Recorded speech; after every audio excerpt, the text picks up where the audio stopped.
我以为再婚能给生活带来新的开始，没想到一纸房产证却引发了一场家庭战争。当孟淑芬站在我家门口，眼神里带着算计和贪婪，声嘶力竭地喊着：那房子凭什么给你儿子？我女儿离了婚回来，正需要地方住，你这是什么意思？我看着她身后那个30多岁、眼神飘忽的女人程佳怡，突然明白了什么。原来有些人的爱是有条件的，而我和儿子从一开始就不在他们的计算范围内。大家好，开始今天的分享之前，希望你能给人间烟火点个订阅，我将会分享更多优质的内容。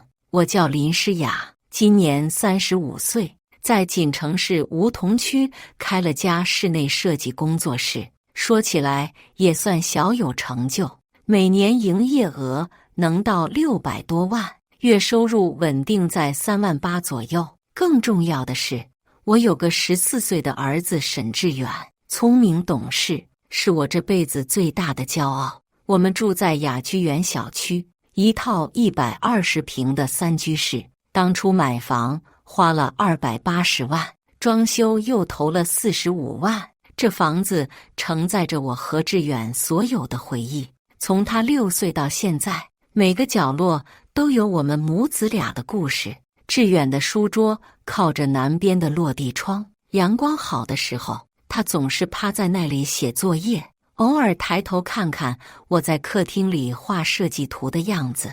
我们的生活虽然简单，但很踏实。直到程俊辉的出现，他是我去年在一个项目上认识的建筑装饰公司的副总经理，38岁，戴着一副细边眼镜，看起来温文尔雅。第一次见面是在银座广场的一个咖啡厅谈合作，他递名片的时候，手指很干净，指甲修剪得很整齐。林总，久仰大名，您的设计作品我看过，很有想法。他的声音很温和，带着一点磁性。那时候我刚离婚3年，对男人已经没什么指望了。志远的父亲沈慧林就是个典型的渣男，出轨不说，离婚的时候还想分割我的房产。幸好当初房子是我父母出首付，我自己还贷款，才算保住了家。程俊辉追求我的方式很细致，他记得我喜欢喝什么咖啡，知道志远在哪个学校上学，甚至连我生理期不舒服的时候都会送红糖姜茶过来。诗雅，你工作这么忙，要照顾孩子，还要操心公司的事，太累了。他常常这样说，眼神里有种让人心软的关怀。志远刚开始对他有些戒备，毕竟14岁的男孩心思敏感，但程俊辉很有耐心，陪他拼高达模型，教他操控无人机。慢慢的，志远也开始叫他程叔叔。妈，程叔叔人还不错。有一天晚上，志远趴在我床边小声说，他不像我爸那样老是玩手机不理人。孩子的话让我心里一暖，我想也许真的可以给我们母子俩一个新的开始。程俊辉求婚是在今年3月，锦城的春天特别美，雅居园小区里樱花开得正盛。他在我家阳台上布置了满天星花树，单膝跪地，拿出一枚不算太大但很精致的钻戒。诗雅，嫁给我吧，我会好好照顾你和志远的。志远在旁边使劲鼓掌，眼睛亮得像星星。妈妈，快答应，快答应！我看着这个温和的男人，想着也许该给自己一次机会。好，我点了点头。订婚后，我开始更多的了解程俊辉的家庭情况。他父亲程建民在一家国企做财务，快要退休了，是个话不多的老实人。母亲孟淑芬58岁，年轻时是纺织厂的车间主任，脾气有些强势，但程俊辉说他其实心地善良，只是嘴硬心软。我妈就是刀子嘴豆腐心，你别跟他一般见识，程俊辉总是这样为他母亲开脱。最让我印象深刻的是他妹妹程佳怡，33岁，离异，带着个8岁的女儿住在娘家。程俊辉提到她时总是叹气，佳怡命苦，嫁了个人渣，离婚的时候净身出户，现在带着孩子回家住。我妈心疼的不行，恨不得把心都掏给她。我听了心里也有些同情，同样是单亲妈妈，我能理解那种艰难。但第一次去程家吃饭，我就感觉到了微妙的氛围。程家住在一套老式的3居室里，装修很朴素，但收拾得很干净。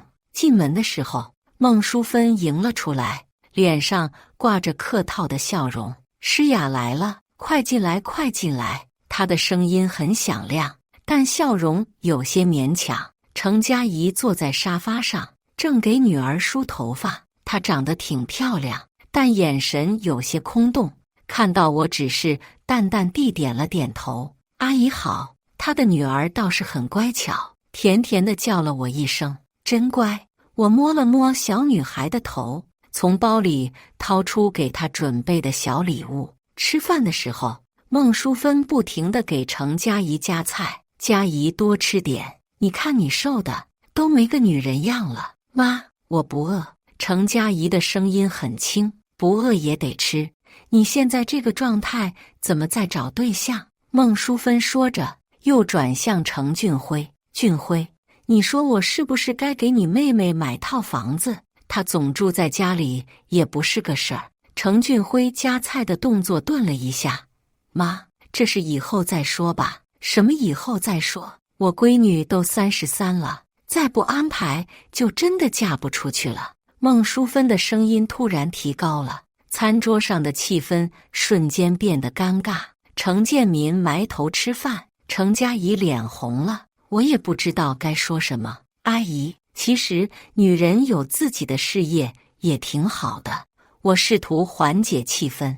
孟淑芬看了我一眼，眼神里有种说不出的情绪：“诗雅啊，你是有本事自己开公司，有房有车的，但佳怡不一样，她是我亲生女儿，我得为她考虑。”那顿饭吃得我心里很不舒服。回家的路上，我问程俊辉：“你妈是不是对我有什么意见？”“没有没有，她就是担心佳怡。”程俊辉握了握我的手：“你别多想。”但我心里的疑虑并没有消除。真正让我下定决心把房子过户给志远，是因为我的好朋友韩雨桐。雨桐是律师，我们是大学同学，他办过很多离婚案件，见识过太多女人在财产分割时的悲惨遭遇。那天我们在新天地商圈的一家茶吧见面，雨桐一坐下就开门见山：“诗雅，我听说你要结婚了，下半年办婚礼。”我点了点头。“房子的事情考虑过吗？”雨桐直视着我的眼睛：“什么房子的事情？你那套房子，婚前财产保护的问题。”雨桐放下茶杯，表情变得严肃：“我刚办了个案子，女方婚前有套房，结婚后加了老公的名字，离婚时被分割了一半。你可千万别犯这种错误。”我心里一紧，但是俊辉不是那种人。“诗雅，我不是说程俊辉不好，而是要防患于未然。”雨桐拿出手机，翻出一些案例给我看：“你看看这些，哪个不是当初觉得老公很好的？”看着那些触目惊心的案例，我想起了前夫沈慧林，离婚时他也曾经扮演过受害者，说什么要为了孩子争取应有的权益。那你建议我怎么办？最保险的办法，把房子过户给志远。雨桐说得很坚决：“孩子是你亲生的，这样无论发生什么，房子都保得住。”我沉默了很久。雨桐说的有道理，但这样做是不是对程俊辉太不信任了？我知道你在想什么。雨桐看出了我的犹豫：“诗雅，你可以相信爱情，但不能拿志远的未来去赌。这房子是你们母子的根，绝对不能有闪失。那天晚上，我坐在阳台上想了很久。志远在房间里写作业，温暖的灯光透过窗户洒在我身上。这个家，这套房子，承载着我们太多的回忆和希望。我不能冒险。第二天，我和志远认真地谈了一次。志远，妈妈想把咱们的房子过户到你名下，你觉得怎么样？14岁的男孩停下手中的笔，认真地看着我。妈，是因为你要和程叔叔结婚吗？是的，妈妈想保护咱们的家。志远点了点头。我懂，妈妈，我会保护好咱们的房子的。看着儿子坚定的眼神，我心里既酸楚又欣慰。这个孩子比我想象中更懂事。过户手续办得很顺利，我找了熟悉的中介，准备了所有必要的材料。1周后就拿到了写着沈志远名字的新房产证。那天晚上，我小心翼翼地把房产证锁进指纹识别保险柜里，心里踏实了很多。现在需要和程俊辉沟通了。我选择在周末的晚上，我们一起在厨房做饭的时候提起这件事。暖黄的灯光下，程俊辉正在切菜，我在旁边洗碗。俊辉，有件事想跟你说一下。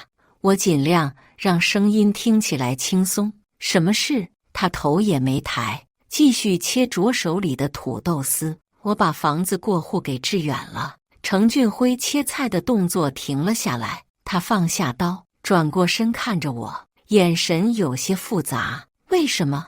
我想给志远多一份保障。我看着他的眼睛，你能理解吧？程俊辉沉默了几秒钟，然后点了点头。我理解，这是你的房子，你有权利决定怎么处理。你真的不介意吗？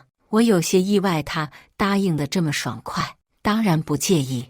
程俊辉走过来，从背后轻轻抱住我。诗雅，我爱的是你这个人，不是你的房子。我有自己的工作，有能力给你和志远更好的生活。他的话很温暖，但我总觉得他的语气里有种说不出的情绪。俊辉，你是不是有什么心事？没有，我只是在想，我们结婚后住哪里比较合适。程俊辉松开我，重新拿起刀子。要不我们买套新房子？现在的房子挺好的，志远也习惯了，但是房子是志远的，我们住在里面总觉得有些别扭。程俊辉的声音有些低沉，我心里咯噔一下，他这是什么意思？嫌弃住在儿子名下的房子里？俊辉，这房子也是我们的家，房产证上写谁的名字并不重要。我知道，我知道。程俊辉赶紧说，我就是随口一说，你别多想。但他的话已经在我心里埋下了一颗种子。程俊辉果然把房产过户的事情告诉了他的家人。那是一个周日的下午，他回父母家吃饭。按照惯例，我本来应该一起去的，但志远感冒了，我留在家里照顾他。程俊辉走后没多久，我的手机就响了。诗雅，我妈知道了房子过户的事。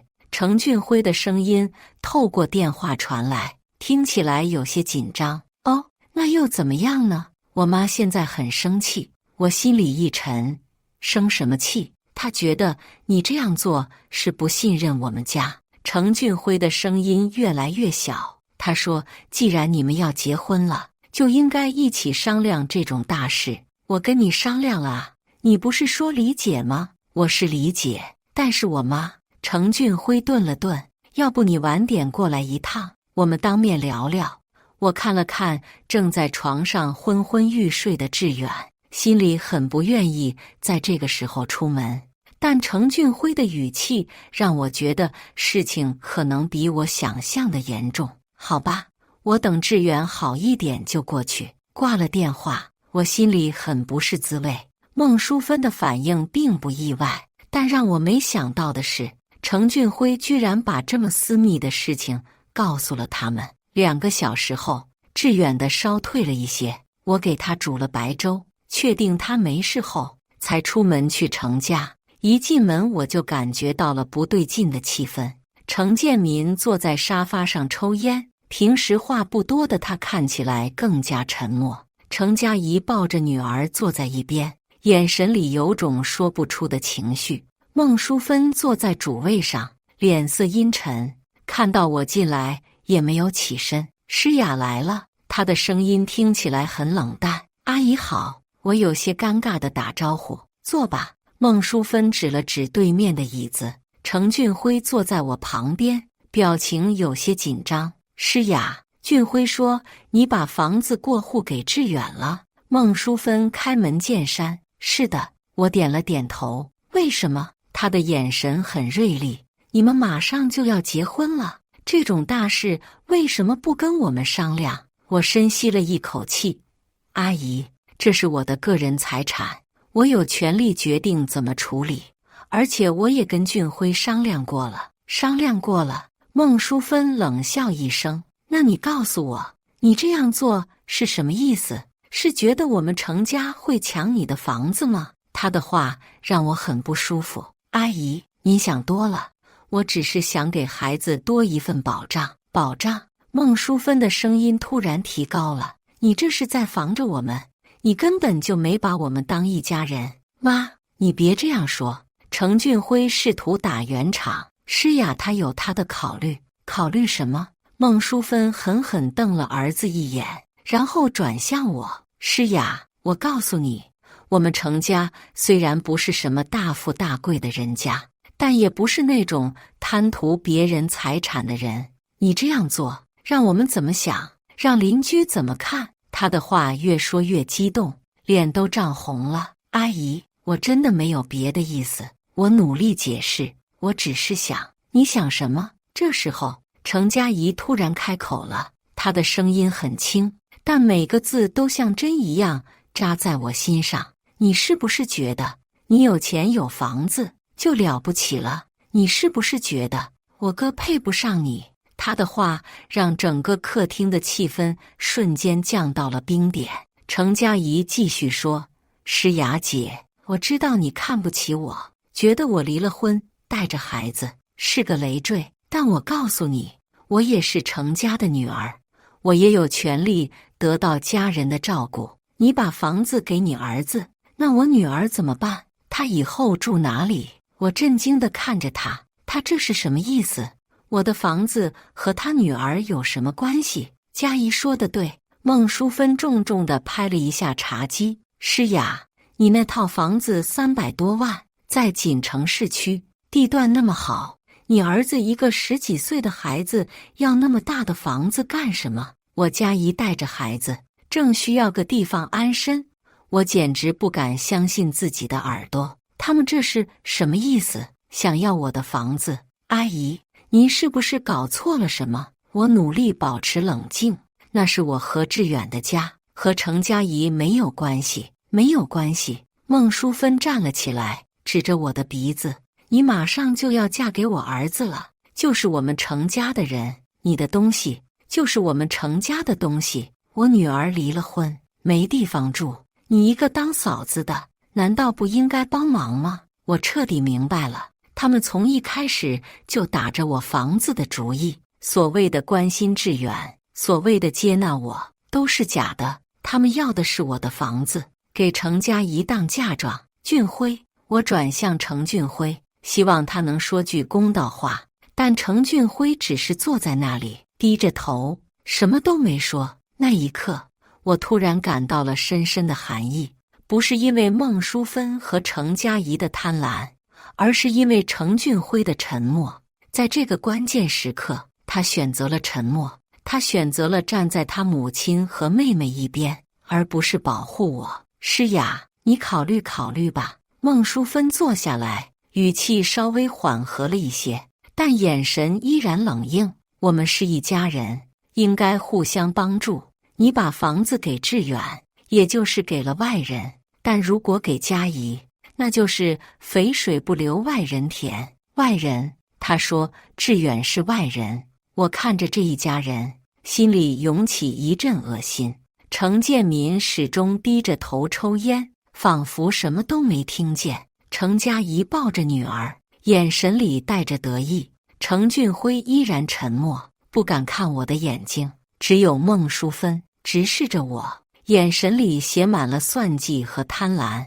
我不会把房子给任何人的。我站了起来，声音很平静，那是我何志远的家。诗雅，孟淑芬的脸色瞬间变了。你这是敬酒不吃吃罚酒。我告诉你，这婚……他的话没说完，门铃突然响了。程俊辉起身去开门，我听到外面传来一个苍老的声音：“怎么这么吵？”楼下都听见了。一个拄着拐杖的老太太走了进来，大约78岁的样子。虽然年纪大了，但眼神很锐利。她扫视了一圈客厅，最后把目光落在我身上。这就是俊辉要娶的女人。奶奶，您怎么上来了？程俊辉赶紧上前搀扶。我不上来能行吗？你们吵得整栋楼都听见了。老太太用拐杖点了点地。到底什么事情？孟淑芬赶紧上前。妈，是这样的。她把房产过户的事情简单的说了一遍。程老太太听完，缓缓转向我：“小姑娘，你是不是觉得我们程家配不上你？”老太太的声音虽然苍老，但气势很足。她走到我面前，上下打量着我：“你有钱是吧？有房子是吧？觉得我们程家穷，怕我们占你便宜是吧？”奶奶，我没有这个意思，没有这个意思。程老太太冷笑一声：“那你为什么要把房子给你儿子？你以为我不懂？你这是在防着我们。”她用拐杖重重地敲了敲地面。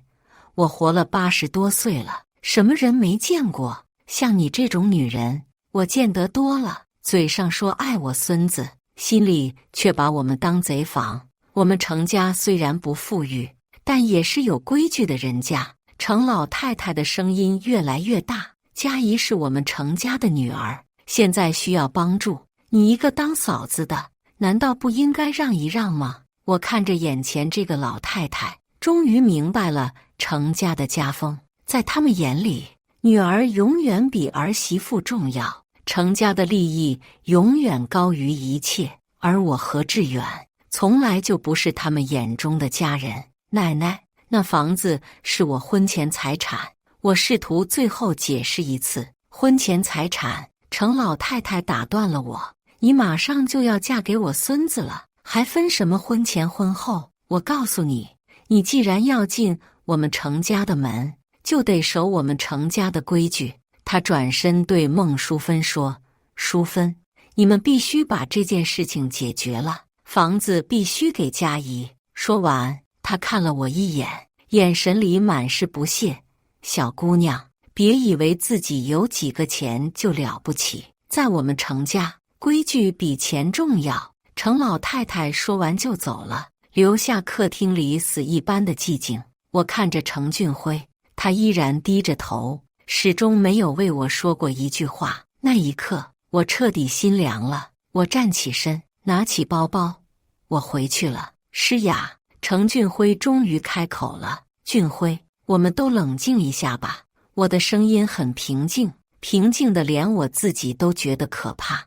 我转身走向门口，身后传来孟淑芬的声音：“诗雅，你好好想想我们今天说的话。”我没有回头，走出程家的门，我深深地吸了一口气。夜晚的空气很冷，但比起程家的冷漠，这点寒意算不了什么。回到家，志远已经睡着了。我坐在他床边，看着儿子安静的睡脸，心里五味杂陈。也许雨桐说的对，这个世界上只有亲生的孩子才是真正可以信任的。我拿出手机，想给程俊辉发个信息，但想了想，还是放下了。有些话已经不需要再说了。第二天早上，我正在厨房给志远准备早餐，门铃响了。透过猫眼看去，门外站着3个人：孟淑芬、程佳怡，还有一个我不认识的中年女人。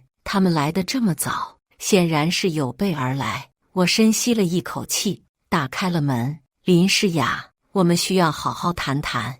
孟淑芬的脸色很严肃，身后的程佳怡和那个陌生女人也都面无表情。关于什么？关于房子。孟淑芬说着，推开我就往里走。我们今天是来解决问题的。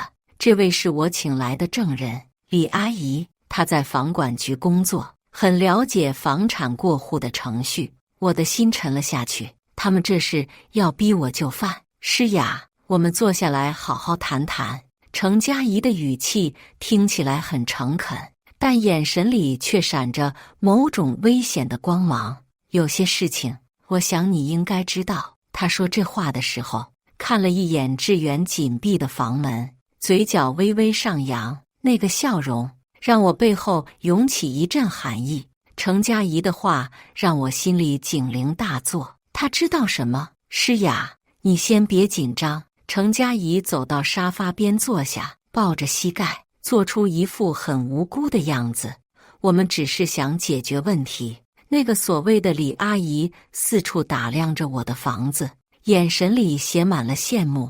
她走到落地窗边，摸了摸窗台上的装饰，这房子装修得真不错，得花不少钱吧？李阿姨是我们的邻居，在房管局上班。孟淑芬解释道，她对房产过户很有经验。我心里冷笑，房管局的工作人员会一大早跟着别人来要房子，他们当我是傻子吗？阿姨们，我还要送孩子上学，有什么事就直说吧。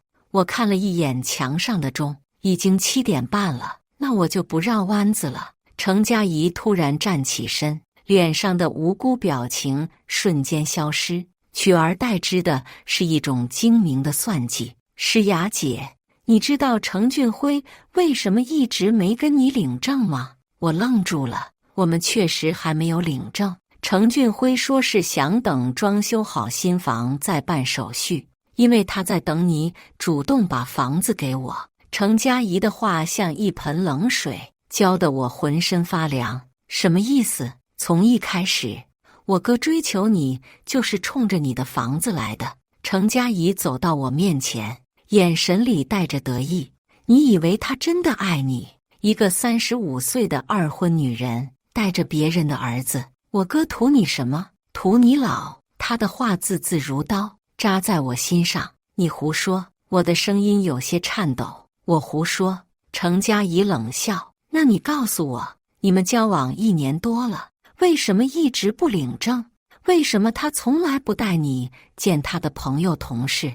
为什么他在公司从来不提你？我张了张嘴，却发现无法反驳。这些问题我也想过，但每次程俊辉都有很合理的解释。诗雅，你太天真了。孟淑芬也开口了，我儿子年轻有为，长得又不错，要找什么样的女人找不到？他看上你，就是因为你有房子有事业，但是现在你把房子给了你儿子，我们的计划就落空了。程佳怡继续说，所以我们今天来，就是想让你明白一个道理，识相的话，主动把房子过户给我，我们还能和和气气的过日子。如果你不识相，他没有说完，但威胁的意味已经很明显了。如果我不同意呢？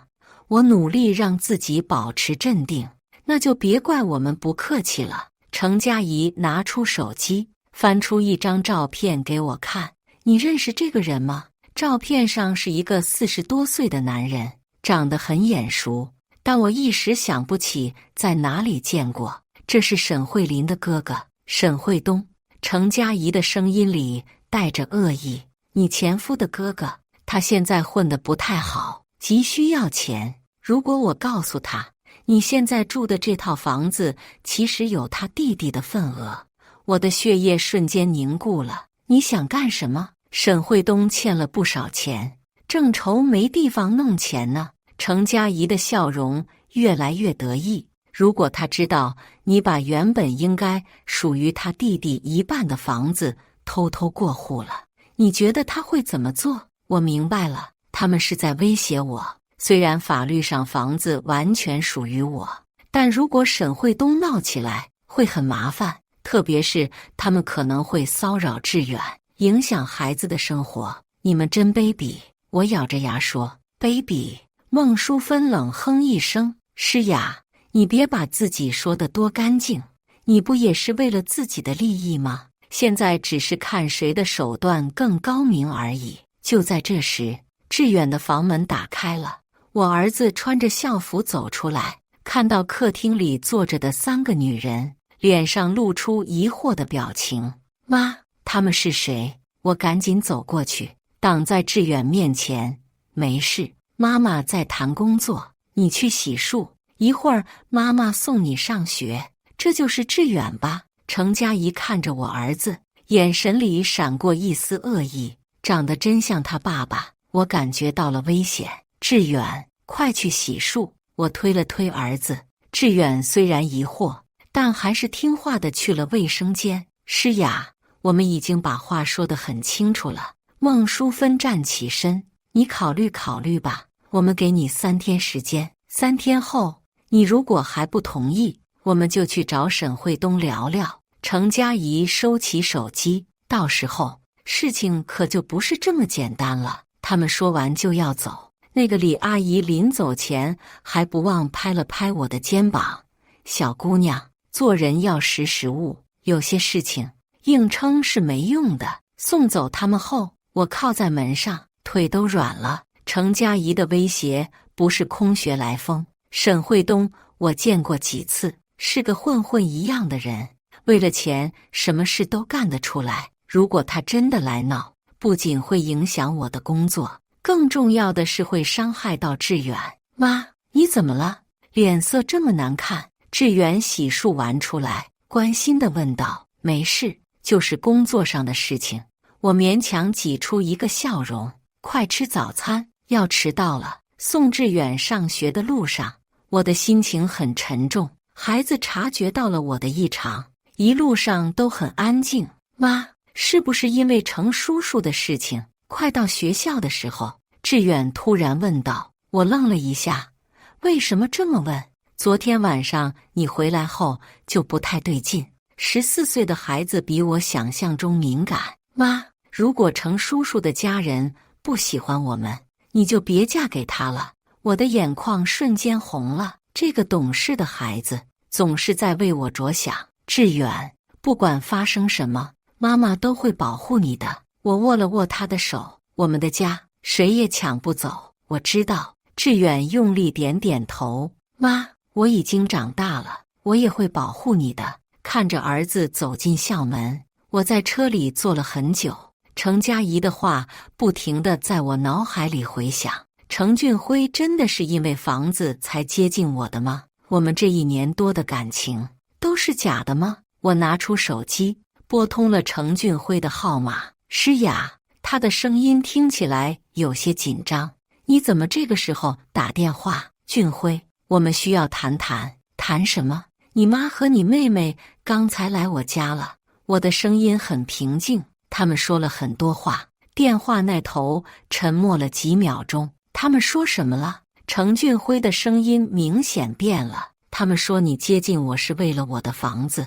我直接说出了最关键的问题。这是真的吗？又是一阵长长的沉默。诗雅，你在哪里？我们见面谈。不用见面了。我苦笑一声。你的沉默已经说明了一切。诗雅，事情不是你想的那样。那是什么样？我打断他。程俊辉，我只问你一句话，你爱我吗？电话那头的沉默让我心如死灰。诗雅，感情的事情很复杂。够了。我挂断了电话。什么叫感情的事情很复杂？如果是真爱，有什么复杂的？我坐在车里哭了很久，不是因为程俊辉的背叛，而是因为自己的愚蠢。35岁的女人了，竟然还会被男人的甜言蜜语欺骗。哭完之后，我擦干眼泪，开车回家。我需要冷静地想想对策。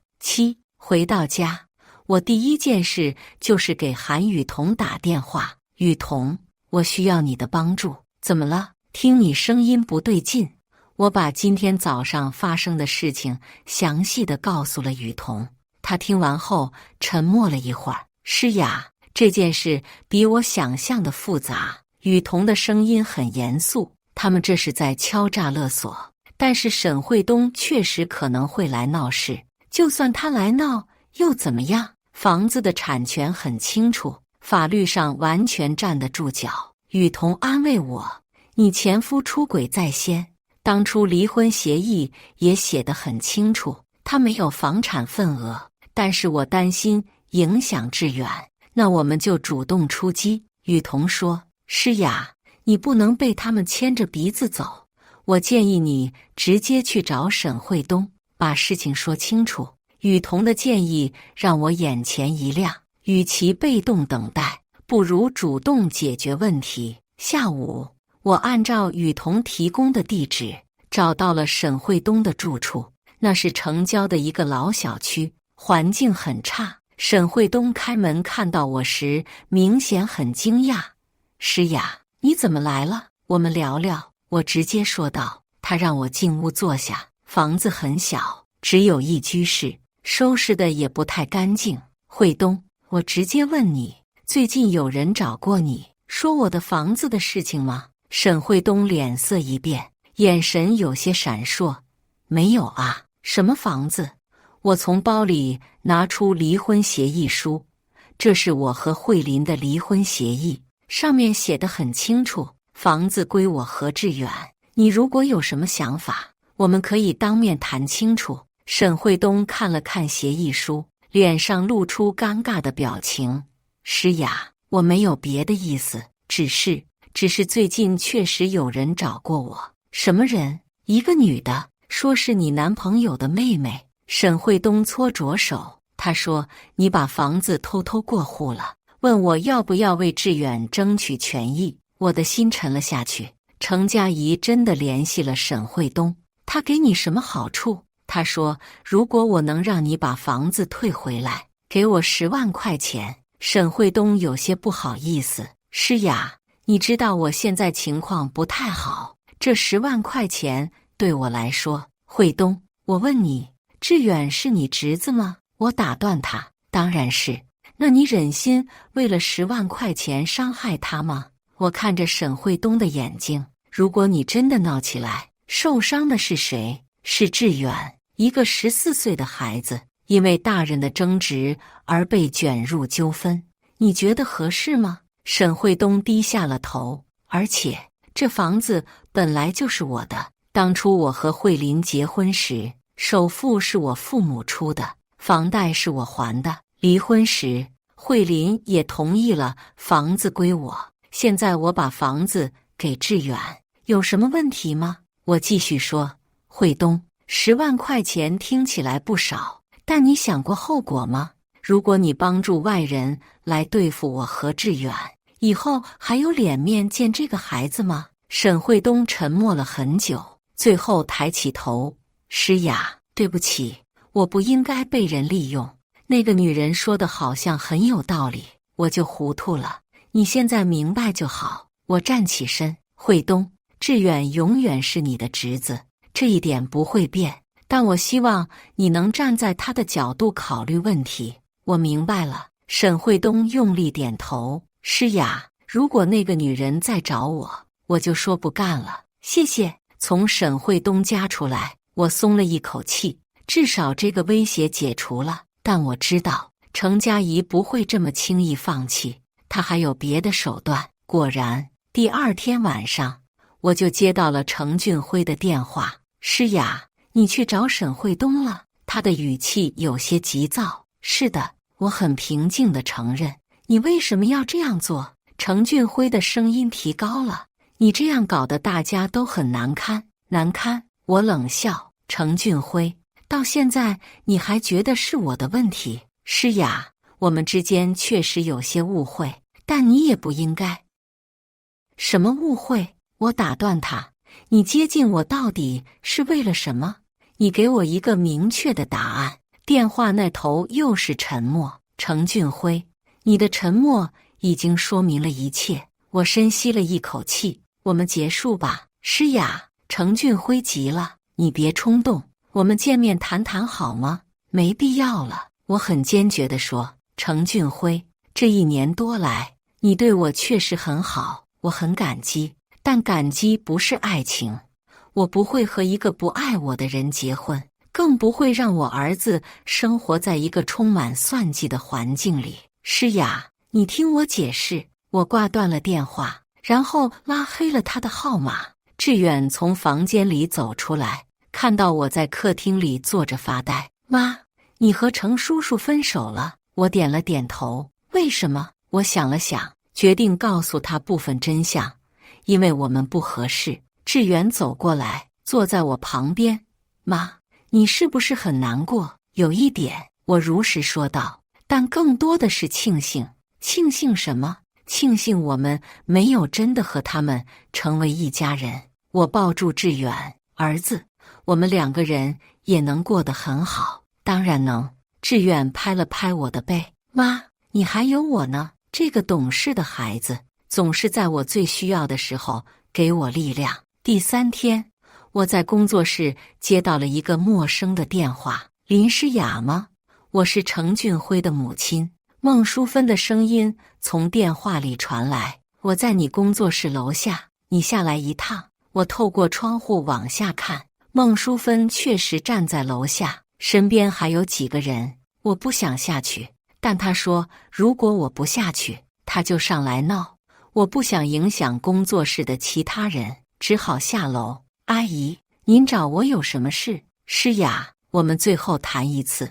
孟淑芬的脸色很难看。俊辉说你要和他分手。是的。为什么？就因为房子的事情。不只是房子，是因为我们根本不合适。我看着他，阿姨，您儿子并不爱我，我们在一起也不会幸福。爱不爱的，过日子哪有那么多讲究？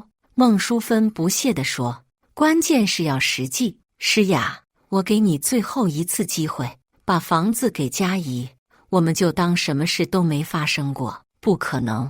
那就别怪我不客气了。孟淑芬冷笑。诗雅，你以为你赢了？我告诉你，我们程家不是这么好欺负的。他挥了挥手，身边几个人开始在我工作室楼下拉横幅，上面写着林诗雅欺骗感情、骗取财产之类的字样。我简直不敢相信自己的眼睛，他们居然用这种手段来威胁我。阿姨，您这样做有意思吗？我努力控制自己的情绪。有没有意思你很快就知道了。孟淑芬得意地说，我们会在这里待一整天，让大家都知道你是什么样的人。看着楼上工作室同事们投来的好奇目光，我感到前所未有的愤怒，但我没有和他们纠缠，而是转身回了工作室。老板，楼下怎么回事？助理小王关心地问。没事，一些私人恩怨。我尽量保持镇定，大家该干什么干什么，不用理会。我回到办公室，给韩雨桐打电话。雨桐，他们开始闹事了。在哪里闹？在我工作室楼下拉横幅，太过分了。雨桐愤怒地说。诗雅，你赶紧拍照，我马上过来。半个小时后，韩雨桐赶到了现场。他下车后直接走向孟淑芬。请问你是？孟淑芬看到有人来，有些警惕。我是林诗雅的朋友，也是她的法律顾问。韩雨桐亮出了自己的律师证。你这种行为已经涉嫌诽谤和骚扰，请立即停止。诽谤？孟淑芬不服气。我们说的都是事实。什么事实？韩雨桐拿出手机。我现在录音了，您再说一遍。林诗雅怎么欺骗感情？怎么骗取财产？孟淑芬一时语塞，她知道自己说的都是子虚乌有的事情，如果真的被录音，可能会有法律风险。我们只是在表达意见，表达意见可以，但不能恶意诽谤。韩雨桐指着横幅，这上面的内容没有任何事实依据，已经构成了诽谤。如果您不立即撤掉，我们将通过法律途径解决。孟淑芬看到韩雨桐态度强硬，有些心虚了。她和身边的人商量了一下，最终还是收起了横幅。我们走。他狠狠瞪了我一眼。林诗雅，这事没完。看着他们离去的背影，我长长的出了一口气。雨桐，谢谢你。谢什么？朋友之间应该的。韩雨桐拍了拍我的肩膀。诗雅，这种人就是欺软怕硬，你越软弱，他们越得寸进尺。我知道，不过你要做好心理准备，他们可能还有后招。韩雨桐说的没错。晚上我回到家，发现小区保安在门口等我。林女士，今天有几个人来找您，说是您的亲戚。保安有些为难地说，我们没让他们上去，但他们在小区里转了很久，还拍了很多照片。我的心又紧了起来。他们想干什么？回到家，我发现门口贴着一张纸条，上面写着林诗雅识相点，把房子给佳怡，否则后果自负。我撕掉纸条，心里的愤怒达到了极点。他们不仅威胁我，现在连我的家都不放过。我绝对不能让志远生活在这种恐惧中。我拿出手机，拨通了一个许久没有联系的号码。喂，慧琳吗？我是诗雅。沈慧琳现在在国外工作，时差的关系，那边正好是上午。诗雅，你怎么想起给我打电话？他的声音有些意外。志远还好吗？志远很好。我深吸了一口气。慧琳，我遇到了一些麻烦，需要你帮忙。我把程佳怡威胁我的事情简单说了一遍，包括他联系沈慧东的事情。你是说有人想要我们儿子的房子？沈慧琳的声音明显变了。太过分了。虽然我们离婚了，但沈慧琳对志远还是很关心的。听到有人想要伤害儿子，他比我还愤怒。诗雅，你需要我做什么？我希望你能给慧东打个电话，让他彻底断绝和那些人的联系。我说，另外，如果需要的话，我希望你能出具一份声明，确认房子完全属于我和志远。没问题。沈慧琳毫不犹豫地答应了。诗雅，虽然我们的婚姻失败了，但志远是我们共同的孩子，任何人想要伤害他，我都不会答应。谢谢。应该的。我马上联系慧东。另外，我也会准备相关的法律文件。挂了电话，我感觉心里踏实了很多。不管怎么说，在保护志远这件事上，我和沈慧琳是一致的。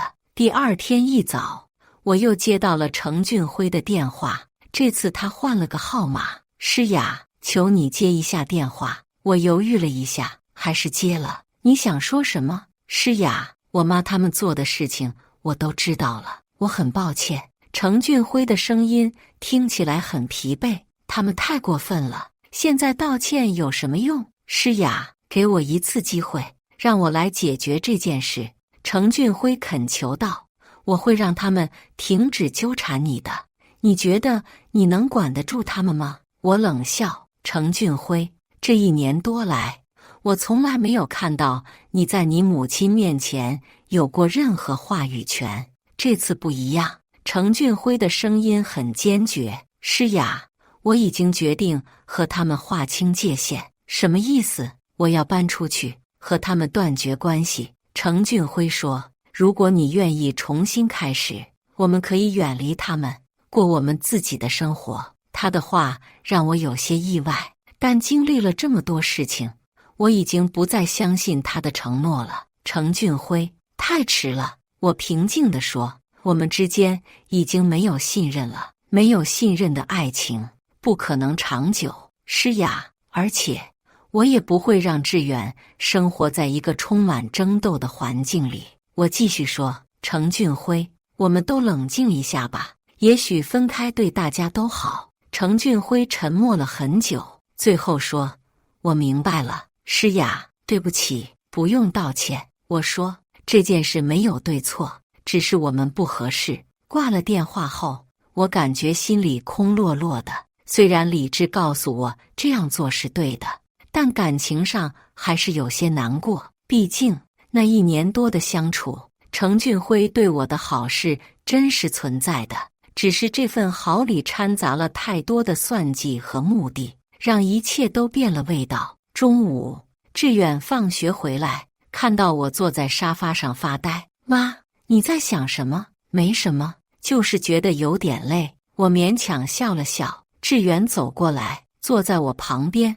妈，你是不是后悔和程叔叔分手了？我看着儿子认真的表情，决定如实告诉他，不后悔，但有些舍不得。舍不得什么？舍不得那段美好的回忆。我摸了摸志远的头。志远，妈妈想问你一个问题，如果有一天妈妈真的遇到了一个好男人，你会接受吗？志远想了想，如果他真的对我们好，真的爱妈妈，我当然会接受。那如果他的家人不接受我们呢？那就不要了。志远说得很坚决。妈，我们又不是没有家人就活不下去，我们2个人也很好啊。孩子的话让我心里一暖。是啊，我们2个人也很好，为什么一定要为了一个不确定的未来而委屈自己和孩子呢？志远说得对。我抱住儿子，我们2个人就是最好的家庭。接下来的几天里，程佳怡他们果然又来闹了几次，但每次我都让韩雨桐出面解决。有了法律武器，他们也不敢太过分。最让我意外的是，程俊辉真的搬出了他父母家，在公司附近租了一套小公寓。他还给我发了信息，说他已经和家人断绝了关系，希望我能给他一次机会。但我没有回复，不是因为恨他，而是因为不信任了。一个连自己原生家庭都可以轻易断绝关系的人，谁能保证他不会在关键时刻背叛我呢？而且程俊辉的断绝关系看起来更像是一种姿态，一种为了得到我而做出的表演。真正的独立应该是从心里开始的，而不是搬个家就能解决的。1个月后，程佳怡他们终于消停了。听说程俊辉给了他们一笔钱，让他们不要再来骚扰我。我不知道那笔钱是多少，也不关心。我只庆幸这场闹剧终于结束了。那天下午，我正在工作室里画设计图，助理小王走过来说有人找我。我抬头一看，是程俊辉。他瘦了很多，脸色也不太好，看起来很憔悴。诗雅，我能和你聊几分钟吗？我看了看时间，点了点头。好。我们在楼下的咖啡厅坐下，程俊辉点了2杯咖啡，然后就沉默地坐着。你想说什么？我主动开口。我想向你道歉。程俊辉抬起头看着我，眼神里有种说不出的疲惫。诗雅，这段时间我想了很多，我确实做错了很多事情，比如从一开始接近你的目的就不纯。程俊辉苦笑，说实话，我妈让我追你的时候，确实提到了你有房有事业，但后来我是真的喜欢上你了。我静静地听着，没有说话。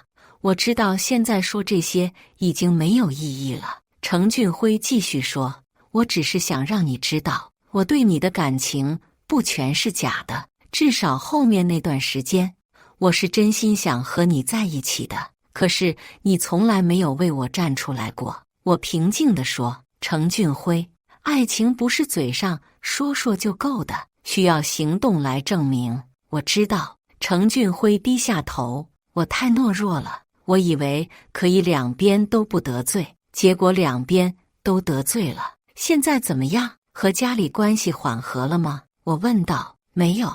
程俊辉摇摇头。我妈说我为了个女人连家都不要了，很失望。佳怡也说我胳膊肘往外拐。那你后悔吗？程俊辉想了想，不后悔。至少我现在明白了什么是对的，什么是错的。我们又沉默了一会儿。诗雅，我知道我们回不去了。程俊辉最后说，我只是想谢谢你，让我成长了很多，也希望你能原谅我，原谅我的家人。我没有恨你们。我如实说道。我只是觉得我们确实不合适。我明白。程俊辉站起身，诗雅，希望你和志远都能幸福。看着他离去的背影，我心里五味杂陈。也许程俊辉不是个坏人，只是他被原生家庭绑架得太深，失去了独立思考和选择的能力。但这不是我的问题，也不需要我来拯救他。我有我的生活要过，有我的孩子要保护。3个月后，我的工作室接到了一个大项目，为锦城市的一个高端住宅小区做整体设计。这个项目让我的事业上了一个新台阶。志远也在这段时间里成长了很多，经历了这次风波，他变得更加成熟懂事，也更加体贴我。有时候我会想，也许这场闹剧并不全是坏事，至少他让我认清了一些人，也让我明白了一些道理。那套房子现在依然在志远名下，我们母子俩依然住在那里。阳台上的花开得正盛，阳光透过窗户洒在客厅里，一切都很美好。以上就是今天分享的故事，大家有什么想说的、想吐槽的，欢迎在下方评论交流。也更希望能给人间烟火点个订阅，我将会分享更多优质的故事内容。